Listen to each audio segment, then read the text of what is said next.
So good afternoon, Reeds Chad, and good afternoon, everyone. While waiting for you to come in, this is just to introduce to you. This is still part of both the prelim and midterm. No, not midterm, in final, because in your last time we discussed about both vegetables and fruit classification, and under your midterm is your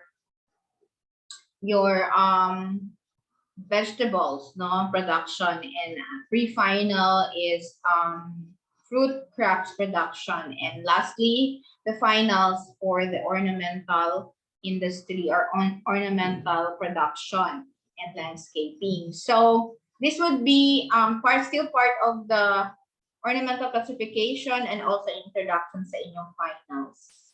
So again, this is to give you an overview of the typical ornamental industry. So I just start while you are coming in. Almost most of you is gonna come in. So the typical industry is although the production and civilization has really been very old already, since the civilization, which is about 11,000 years ago.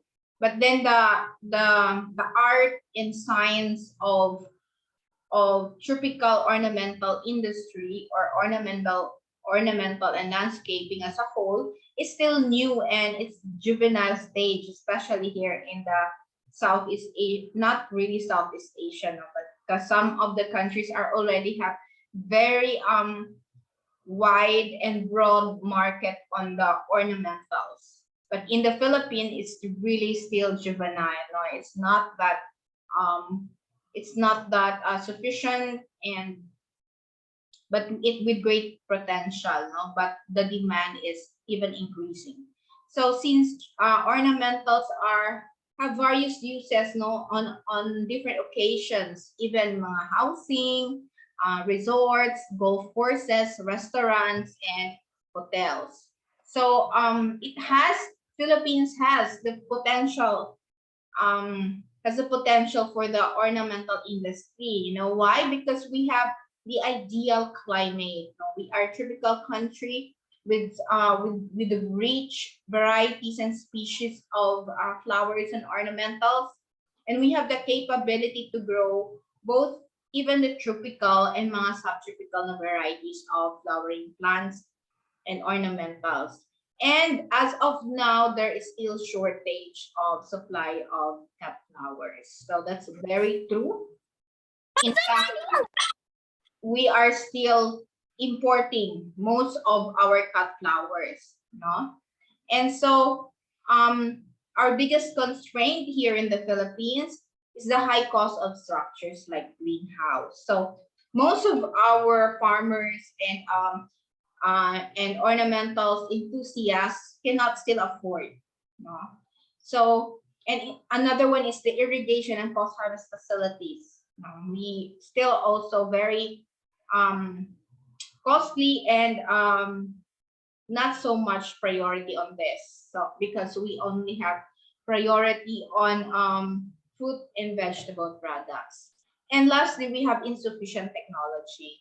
So since it's still juvenile in us, so most studies and researches are not really, and even projects are not really focused on ornamental industry, despite its potential, no, in the market. So to move on, tropical floriculture or floriculture, the study of flowers, had a wide range of climates, no? By tropical, we can even grow yung mga temperate natin ng mga crops when they are grown in highlands. And we also have wide range of crops, no, as a tropical country. And lastly, our labor costs are lower.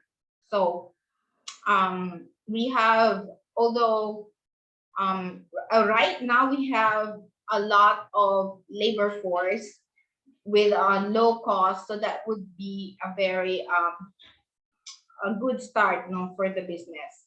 And we have tremendous potential because of the market. So let's try to see. But before that, let me just check another attendance. So that's it, no? Philippine focus is on high value commodities, fruits and vegetables, but not so much on ornamentals. Okay, so moving on.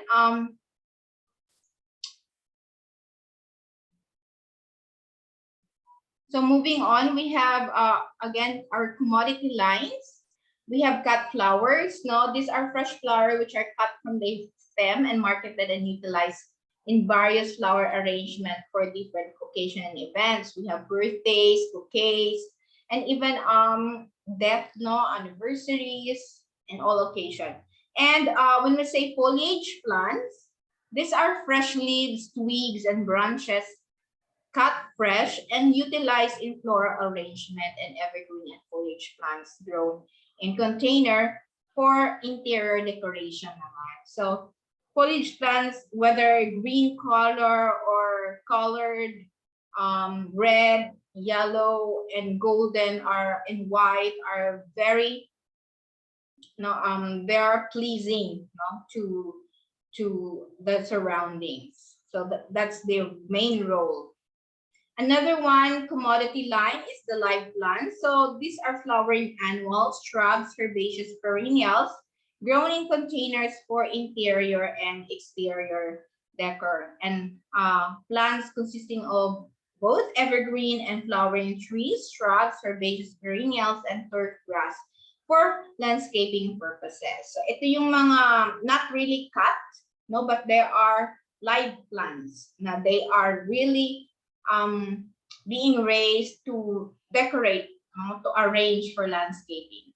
And we also have the dried or processed ornamentals. So aside from the live plants, we process them, we dry them, such as flowers, leaves, branches that are dried, and even they are dyed, ginakoloran siya, or process used for floral arrangement and home decoration as well, yung mga pang-decor nato.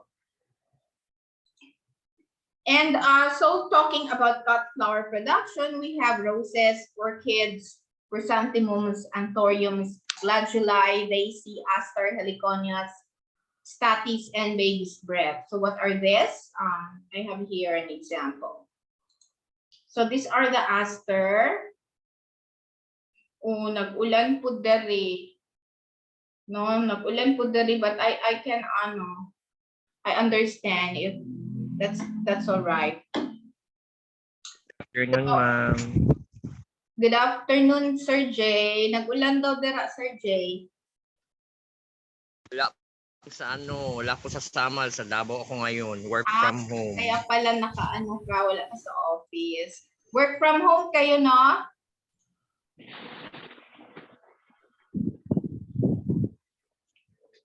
Work from home, no? Okay, so let's just continue with our discussion.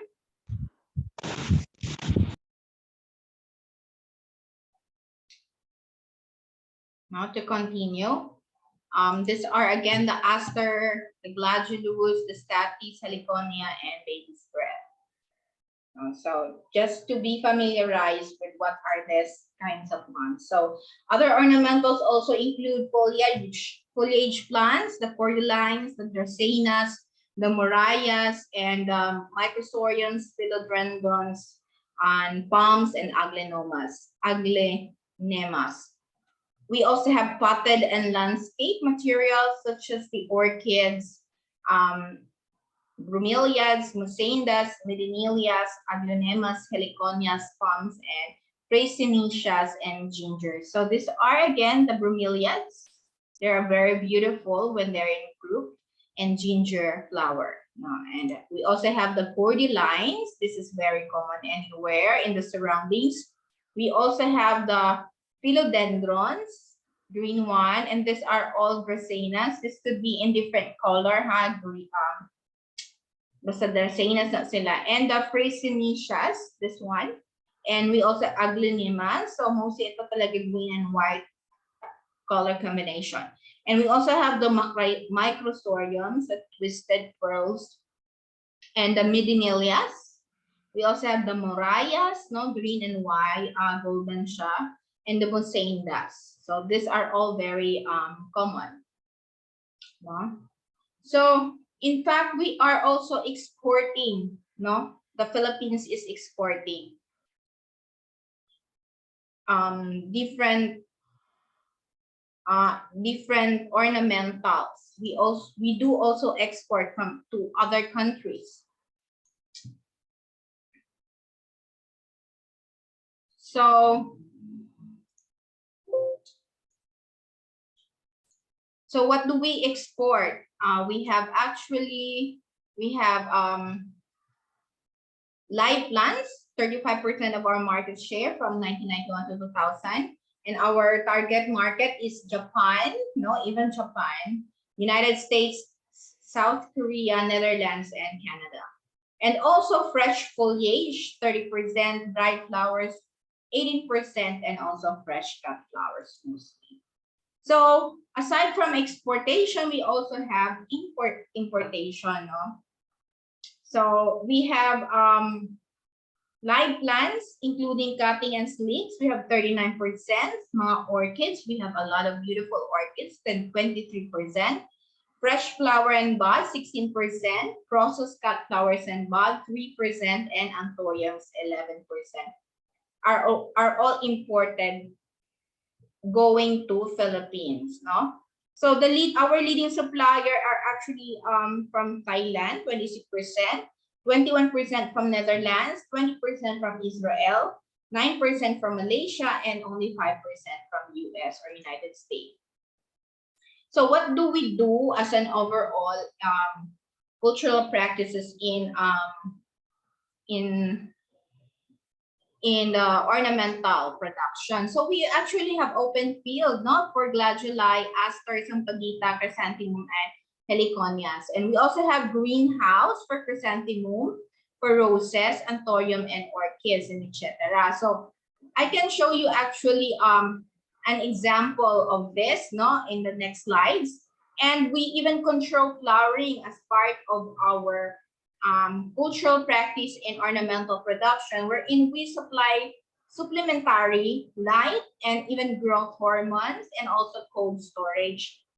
So, and our kind of propagation, since most of our ornamentals and flowering plants are actually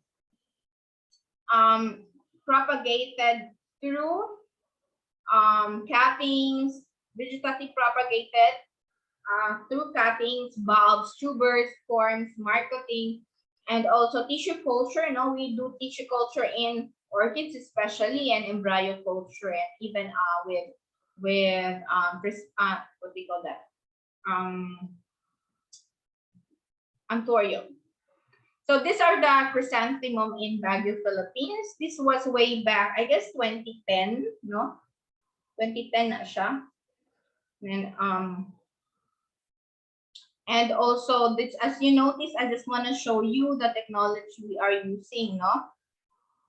We have here, as I have said, they control the lighting, no? Meron itong black polyethylene sa kanyang sa loob ng greenhouse, no? Para i-cover siya, since chrysanthemum are mostly talaga kanang short day plants, so they need longer nights. So since Philippines is a tropical country with 12 hours day length, no, it means at 6 a.m. nag-sunrise pa, and also at 6 p.m. nag-sunset. No? So therefore, 12 hours lang talaga yung ating daylight at saka night.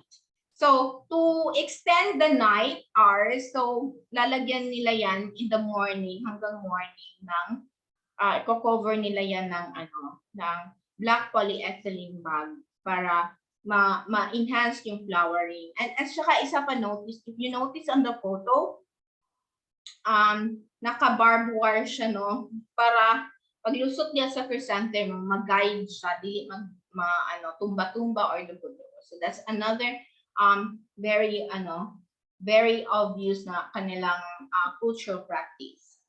So that's for chrysanthemum, and this is also the same in Baguio. They use the flower foam, no, instead of soil. So soilless siya. Ay, ba? So, and again, this is another one. This is Poinsettia in Baguio City. No?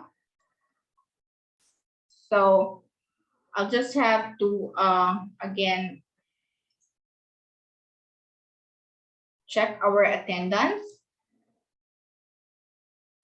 So these are, if you notice, this Poinsettia is the red flower that usually only these are all greens, but are usually only change to red when it's December or Christmas. Yung ginagamit natin sa Christmas kasi nga they are short day flowers, and they only flower when the night is very long, no? So therefore they still use to extend the night time. They use this black polyethylene na mga plastics to cover them. So then after that, this green poinsettias becomes red, no? Kasi ang flower ng poinsettia is this actually are not shadow flower lang, yung leaves niya, no, na nagre-red.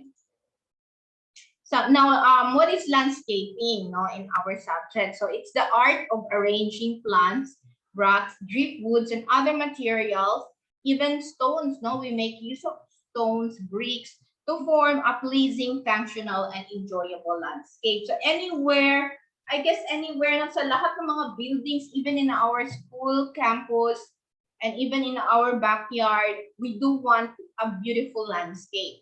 So there are consideration on this one, no, especially the location and the climate. So if it is very conducive for a landscape design. So we also have to take into consideration the art of design, which is the principles of design, such as the pattern, the form, the line, the color, texture, balance, proportion, unity, and scale. So we're going to talk that much in later in our final subject. So pag-uusapan natin yan next time. So ito yung mga example ng mga tropical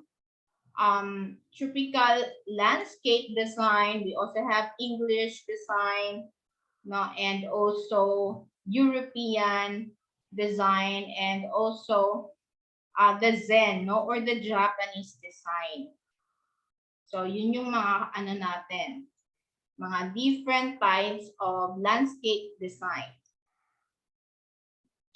So as you can see also, these are depending on tropical, no, you can see tropical na mga ornamentals din ang flowering plants in the English and European. These are also with specific features, no, like the fountain and the European style house.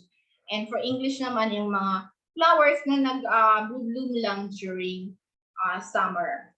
And the Zen or Japanese is very characterized by bamboos, mga stones, and even itong bonsai, no? Ayan. So those are the examples of the different landscape design.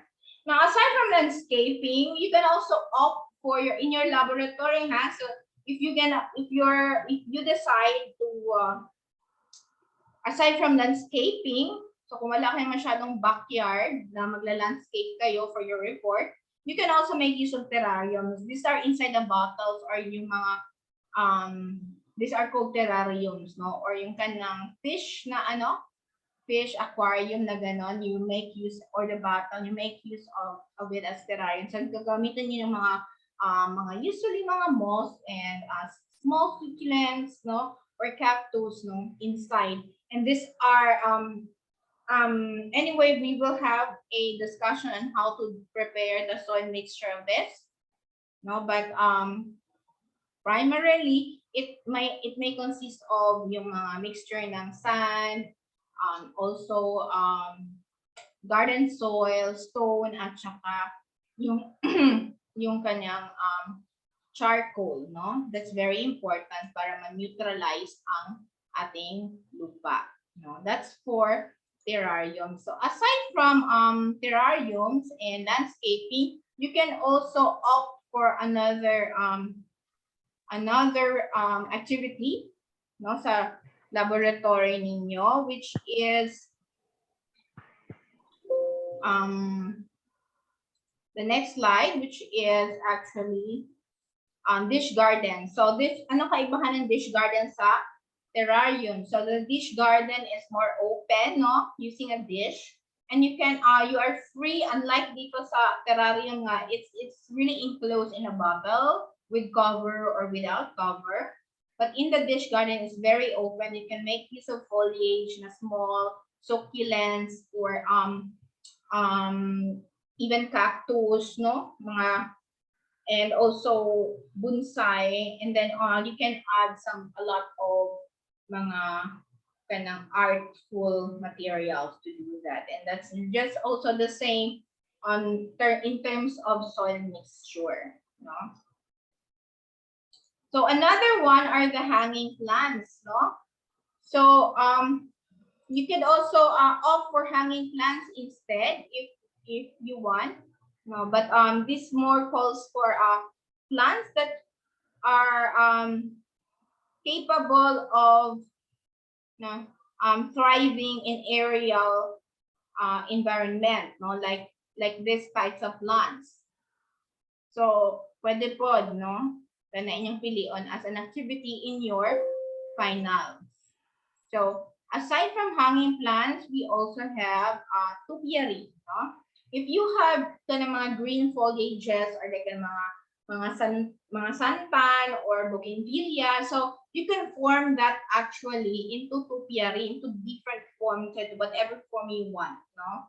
Kung mahilig mo mag-trim. So, and if you have also cutting materials, then you could also make a report on that for your laboratory.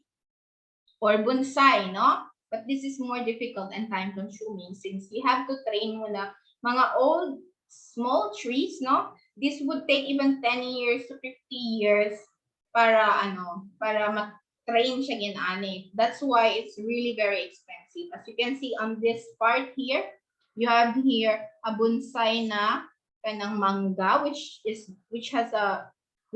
bear fruit, as you can see. So we will also have a discussion on how to do that. And these are just some of the botanical gardens and landscape that I have collected when I had my travel around the world. So this is in Singapore, a botanical garden there when I had my just a short layover, no? So as you can see inside the dome, lahat meron silang more thousands of collections of flowers, just like also in Dubai, but I've never been to Dubai yet, no. So this you can see here succulents, no, mga dracaenas, mga palm, so all over it, just inside an air-conditioned na dome or greenhouse, no. All flowering plants are there, so it's really very nice. So it's also something na to visit in Singapore. So this is my favorite talaga, the tulips in Netherlands, or also not known before as Poland, no. And as you can see, they've been growing vast hectares of tulips as for processing of essential oils. But they also have a garden wherein you can just have a tour around the garden. As you can see, they are beautifully designed, and it's almost look like artificial, but it's really true, no, real talaga. So those are tulips, and we also have orchids there, as you can see here inside the greenhouse, no. they have all the collection. Para siyang plastic yung tingnan, but those are really rare. Real, no? We have yes, Adore. Nice kaayo. Oh, but this is, kailan ba ako nag-Spain? 2014 pa na siya ng mga year mo nang kanang medyo gaan-gaan pa ko diha og dagway. So we also had Dendrobium, no? Zygopetalum. So those are really beautiful. I know we have that also species of that here in the Philippines. So they look at their species of Anthurium. It's very petite, no? Unlike sa atin dito, but it's still nice. And when I had my first teaching sa University of Southeastern Philippines, we always do landscaping, no? Supposedly, ito talaga yung gagawin ninyo in your horticulture. This would be one of your activities. But then since we cannot do the face-to-face, so you have to do it in your own backyard. So I just want to show you how to do it. No, you can, since we are a tropical country, so you can have collections of tropical flowering plants. These are just annual plants like the zinnias, the cosmos, no, and we also have this. I forgot the name. It's very also gina-process siya, no, as insecticidal, and this one, no. So I hope you can present a lab report. I've given you already the different format on how to do it. It's just in the beginning of your midterm to final modules. And I hope you can make it, no? So ngayon pala, magplano na kayo since you already have the copies of your modules, ha? So this is also one of the grand, ano na pagbasa Versailles, something, kasi ano, French to Versailles Garden in Paris. No, ito yung, this one is actually yung what do you call that, kanang palace ni Princess Antoinette, no? When they still have the monarchy, yung mga royal ano, queen and king nila. But then when Bonaparte nag-rule over si Bonaparte, then na exile yung mga ano royals, and now it became just part of the history at naging ano na lang siya, tourist spot. But you can see how wide, how vast is the garden, no? Versailles Garden sa Paris. It's made up of, actually kasi malamig dito, and this is actually papuntang summer na, no? Spring na siya, so you can see a little bit of flowers already blooming, but you can see meron din silang building na all green talaga siya, and the turfs, no, the topiaries, it's one of the very extravagant na ano feature ng Versailles Garden in Paris. So this naman is the sunflower. This is the sunflower maze, and I think that was somewhere in Cotabato or Jensen in between, and also this on the side here is in Samoa. So we I don't know if you have there in Samal, but in Tagum City nagsundog-sundog po sila og mga sunflower diri sa may ano nila sa kanang state of the art na nakani na ba mo og Tagum? Nakanin na mo? Yes, ma'am. Yes, nakailang ma'am. Yes, ma'am. Nakakita mo sa sunflower sa tago. Actually, wala Nagbot na lang. naman siya, no? Narabot na diha sa mga atbang. Bula man ni sa City Hall. So we have really a very nice City Hall, and it's state of the art kasi and syempre milyones po siya, no? But then dili gyapon makalabaw sa Samal kasi ang Samal is really very beautiful, naturally beautiful, and tourist destination ever. So, and this one is a very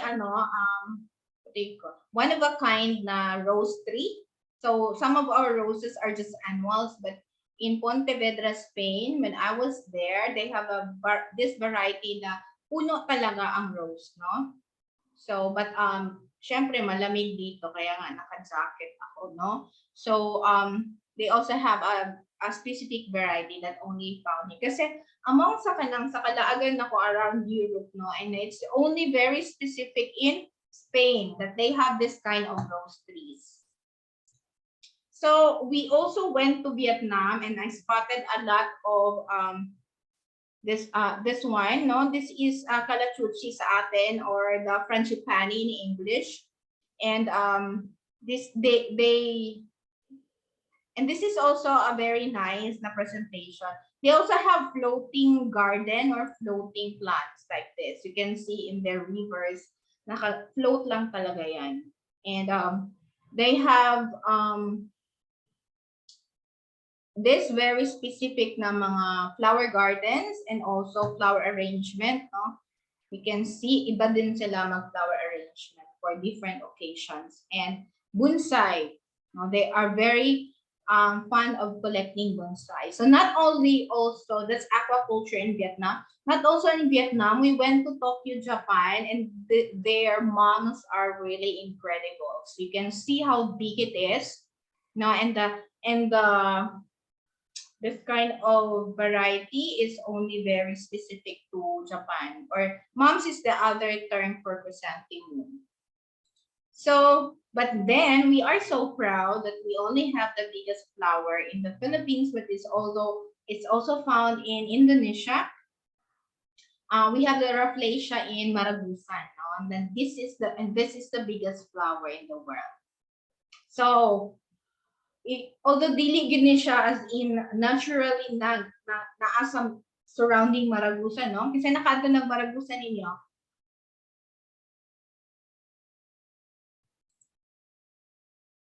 Wala pa? Wala. Good. Wala, ma'am. Okay, it's one of the topical marag ka ng topical naman noon kanang ganing summer capital of Davao region kasi malamig siya, kagaya din ng Kapatagan Digos. It's very cold.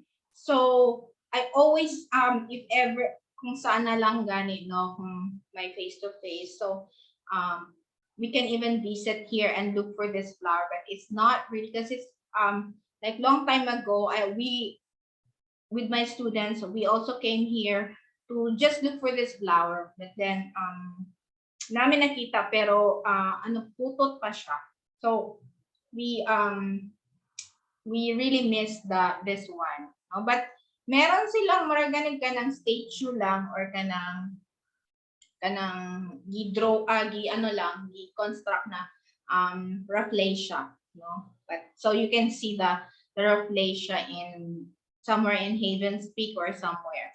So we are just 10 minutes, so I'll be quick. And when I also went to China, no, this is in Chengdu, where the panda is the national museum ba na dili national maragani conservation for panda. So they use bamboo for the food, but they are also they have also bamboo landscape like this, and it's really very beautiful. So that, and even when I went to Talikod Island, they have this ito siya kung man to kanang mother de cacao man siguro to nga kahoy, kasi they have the Talikod Island. If you went to Talikod Island, and you should because you're from Samal, then kasi we had a one-day tour last time, marag siguro to 2015 something or 2016, no? Nag-tour meet, so naa sila specific nasa na mangroves na tour, and then one of yung oldest trees nila and biggest trees nila, and also including na yung kanang sige tawag nga maragani tree arc, no, na inani na siya, almost inani, but the trees are madrigahaw man, and it's very nice, no? I hope you have seen it. And this arsa, syempre ay nakatingalan sa kong kalaagan, so we also went to Malaga, Spain, kasi I had in Granada, Spain, I also have another landscape there. Kasi this is the sunny part of Spain.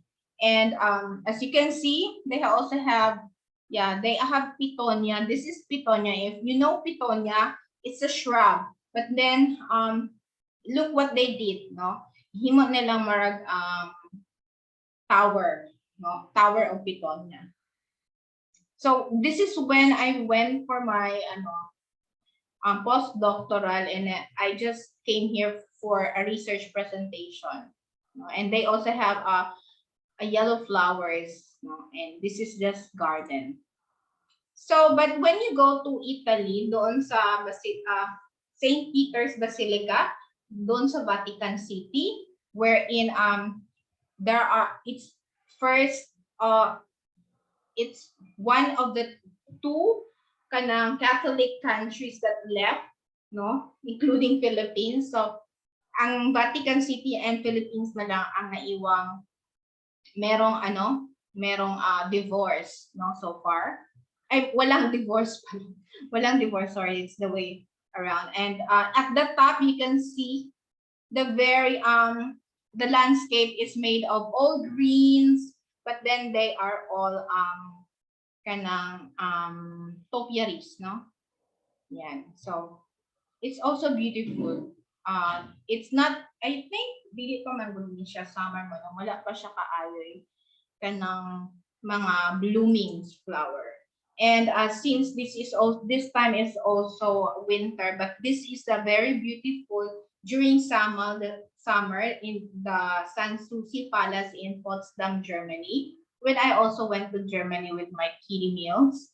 So if you can see here, these are actually thousands of kanang step by step na mga usually mag-bloom dara ang mga in spring and in summer mag-bloom diha mga flowers. But this time it's winter, so an ana na dito siya inana ka-dry.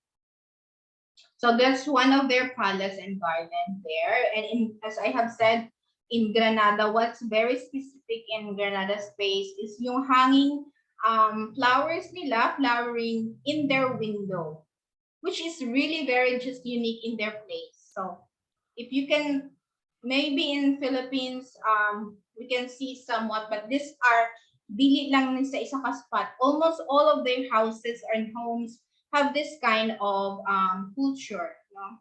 And even dito, no, naayos sila mga vines, no, or running plants. So this in Granada, then meron din dito marag sa tawag niyan, nakalimutan ako.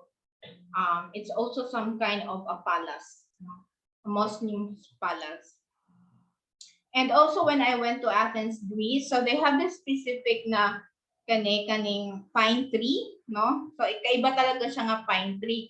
And it's just naturally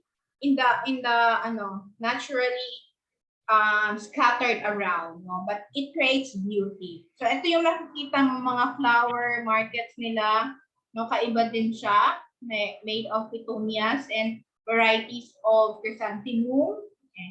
These are all again petunias, which are beautifully aligned. Since Rocky Mountain kasi, Rocky yung Greece, no? So ito naman dun sa Samoa, since I've been there also for 2 years for work. So they also have almost the same types of tropical crops that we have.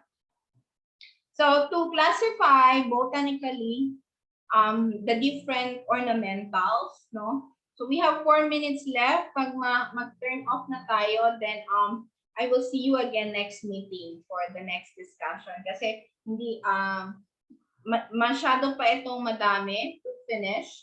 So again, we have discussed this one. How do we classify our ornamentals? It's also the same with general botanical classification of plants, wherein we start with plant kingdom, then the 4 divisions, which we already mentioned before, the Talophyta, Bryophyta, the Pteridophyta, and the Spermatophyta. So under the Pteridophyta, meron tayong mga ferns, no? As I have told you, I don't know kung kayo ba yung group na sinabihan ko, no? Na pinili ko lang kasi sana pinakita ko na rin yung ferns which have 300, 500, and 1,000 years old na mga fern na nakita ko dun sa China. But these are the ferns, the families, no, of Polypodiaceae, mga ferns, kind of ferns. And these are one of the oldest plants in the world. So in division 4, the spermatophyta seed plants are also divided as in Gymnospermae and Angiospermae. So under Gymnospermae, we also have ornamentals under family Cycadaceae, the Cycas revoluta and the Zamia phorphoraceae. And also the family Araucariaceae, no, the Araucaria, Heterophylla, and so on. And we also have family Cupressaceae, the Juniper rose and the Thuja. And under family Pinaceae, we have Pinos and Picea. So, and under Angiospermae, the second class, we have Monocotyledonae and Dicotyledonae. So, under monocots pa lang, we have family Araceae, Amaraldaceae, Bromeliaceae, Gesneriaceae, and Zingiberaceae, and it's very, like Araceae, we have Anthurium andereanum. Ito yung mga scientific name ng ating mga plant. So, Agave americana for century plant, Tillandsia cyanea for pink quill, and we also have Alpinia purpurata for red ginger. So, yun yung mga scientific name. And still under Monocotyledonae, we have the Graminae, the Palmae, yung mga ating mga anahaw or the Liquala grandis, the red palm. So, mahal kayo ng red palm, pumupalit ka. Or scientifically known, Certus stachys renda, or the royal palm, the Roystonea elapa. So, family Cumillinaceae, we have the Rueus patricium, and the Agavaceae, the cordyline, no, the tea plant, and Liliaceae, asparagus cetaceous, or the fern asparagus. So still under Monocotyledonae, we have the Eradicaceae, like the Gladiolus, the Strelitziaceae, like the Heliconia, the Orchidaceae, yung ating mga orchids, the Phalaenopsis, or Mariposa, the Spatus glotis, or the ground orchid, the Banda sanderiana, yung ating national orchid. And we also have under Dicotyledonae, Anunaceae, ilang-ilang, Apocacenae, Lumeria, Calachuchi, Alamanda violaceae, and Araliaceae, and also Casuarinaceae. So, still under Dicotyledonae, Euphorbiaceae, Labiaceae, the Coleus, no, and Fabiaceae, Malvaceae, the Hibiscus rosa sinensis, or the Gumamela. And still under Dicotyledonae, Leguminaceae, like the